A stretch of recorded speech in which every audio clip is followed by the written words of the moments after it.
to all. I am Lalita Sharma from Suraj School, Mehendargarh, lecturer of economics. Today we are going to discuss about the topic foreign exchange rate. In the some topic we already learned about the foreign exchange rate and the flexible exchange rate system and fixed exchange rate system. Today we discuss about the managed floating. Managed floating,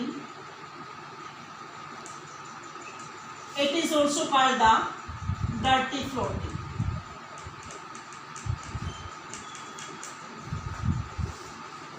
लेकिन इसको discuss करने से पहले हम दो छोटे छोटे concept के बारे में पढ़ेंगे. What's the difference between the depreciation of domestic currency,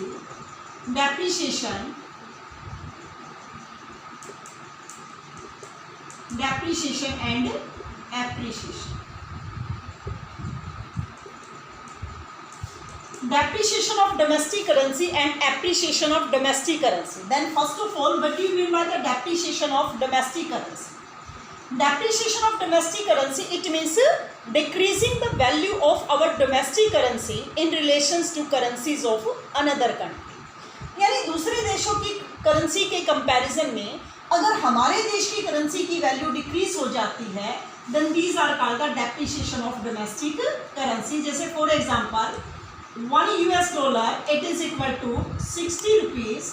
if $1 the value is 67 rupees, then these are called the depreciation of our domestic currency.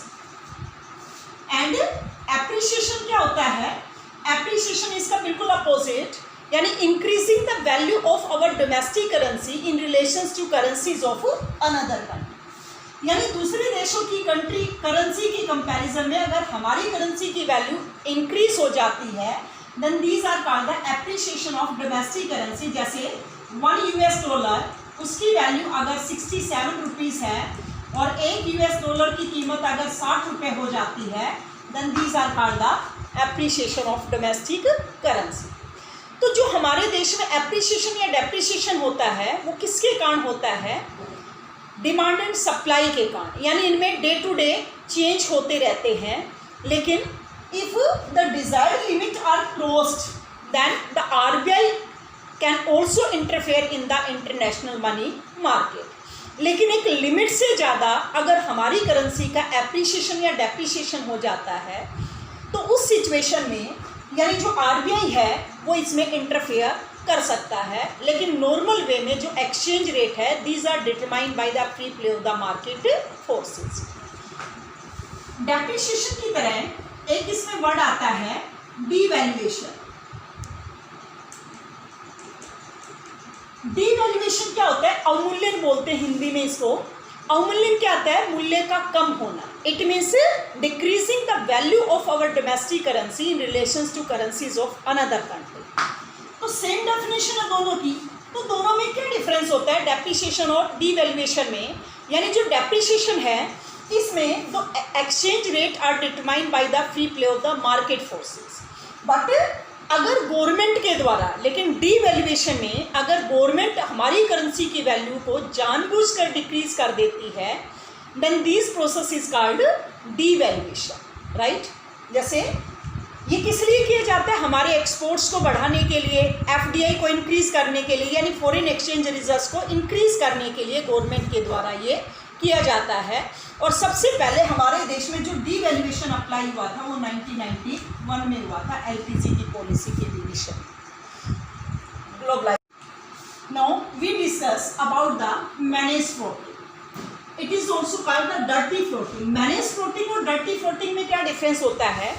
यानी मैनेज फ्लोटिंग में जब exchange rate are determined by the RBI by following rule and regulation, यानी इसमें rule and regulation को follow करके exchange rate का determination किया जाता है. लेकिन इसमें विदाउट रूल एंड रेगुलेशन को फॉलो किए जब एक्सचेंज रेट का डिटर्मिनेशन कर दिया जाता है केवल अपने सेल्फ इंटरेस्ट के लिए, तो वो क्या कहलाती है? डर्टी फ्लोटिंग कहलाती है. लेकिन दोनों का प्रोसेस सेम होता है.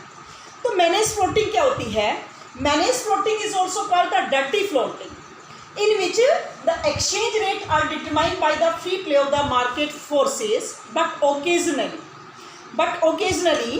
the float is managed by the central bank of a country by the way of sale and purchase of foreign exchange, selling and purchasing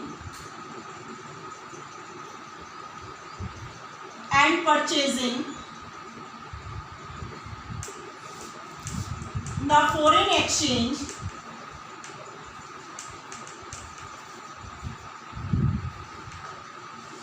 in international money market.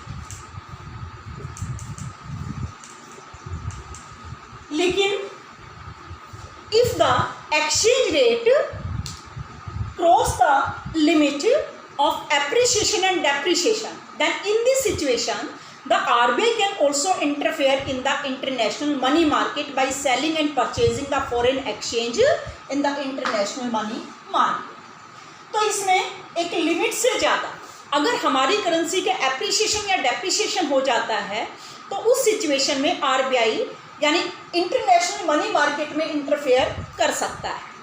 तो वो दोनों सिचुएशन को control कर सकता है। जैसे फर्स्ट सिचुएशन है, अगर एक डिजायर्ड लिमिट से ज़्यादा हमारी करेंसी का डेप्रिसिएशन हो जाता है तो इसको कैसे कंट्रोल किया जाएगा? If there is a depreciation of our domestic currency तो आरबीआई क्या करेगा? RBI start selling the US dollar in international money market. तो आरबीआई क्या करेगा? यानी selling the US dollar in international money market, यानी इंटरनेशनल मनी मार्केट में US dollar को बेचना शुरू कर देगा। इस प्रोसेस से क्या होगा?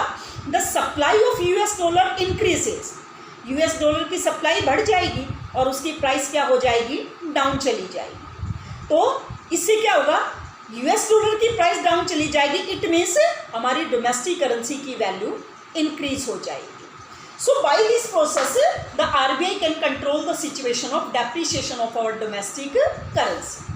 इसी प्रकार से जो सेकेंड सिचुएशन है, appreciation of our domestic currency, appreciation of our domestic currency, इसमें आरबीआई क्या करेगा?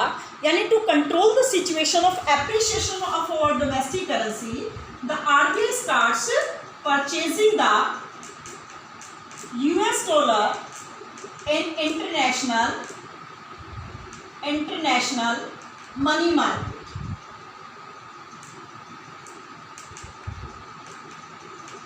यानी इंटरनेशनल मनी मार्केट में यूएस डॉलर को परचेज करना शुरू कर देगा and this shows the shortage of US dollar. इससे यूएस डॉलर की कमी हो जाएगी, डिक्रीज हो जाएगी मार्केट में। अगर उसकी शॉर्टेज हो जाएगी तो price of US dollar increase and price of our domestic currency decreases, जिससे यूएस डॉलर की प्राइस बढ़ जाएगी और हमारी करेंसी की वैल्यू डाउन चली जाएगी। सो बाय दिस प्रोसेस या बाय सेलिंग और परचेजिंग द फॉरेन एक्सचेंज या US dollar in international money market, the RBI can control the situation of appreciation and depreciation of our domestic currency. So this process is called managed floating और it is also called the dirty floating। तो ये जो process होता है उसको हम manage floating या dirty floating कहते हैं। तो ये प्रोसेस होता है क्योंकि वैसे तो एक्सचेंज रेट का determination free play of the market forces के द्वारा होता है, लेकिन एक डिजायर्ड लिमिट जब क्रॉस हो जाती है तो आरबीआई इसमें इंटरफेयर कर सकता है इंटरनेशनल मनी मार्केट में, यानी उसके पास जो फॉरेन एक्सचेंज रिजर्व्स होते हैं उसको सेल और परचेज करते हैं। So this concept is called the managed floating or dirty floating. So that's all for today. For the further connection, please connect our YouTube channel. Thanks and have a nice day.